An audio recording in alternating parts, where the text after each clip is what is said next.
Le métissage, c'est la possibilité de créer l'inattendu. C'est en ça que je veux faire comprendre à travers cette carte blanche que l'artiste est celui qui crée l'inattendu.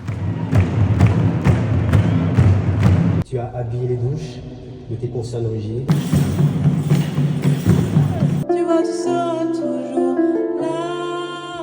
Alors ma carte blanche avec le Louvre, c'est une envie de questionner les œuvres d'hier à la pratique artistique d'aujourd'hui. Comme dans tout ce que je fais, j'y interroge aussi la notion de métissage, la notion d'hybridité. On est dans un musée qui est un musée dans lequel se retrouvent les œuvres du monde entier. Et même si on a cette idée d'un musée européen, occidental, ici il y a des œuvres qui nous viennent d'ailleurs et que j'avais envie aussi de raconter, de questionner, d'interroger à travers aussi des invitations d'autres artistes. Et j'espère que ça vous plaira. Voilà. Voir une fille comme moi, pas la même vie, mais le même âge, sentir inscrit dans mes traits l'exil européen.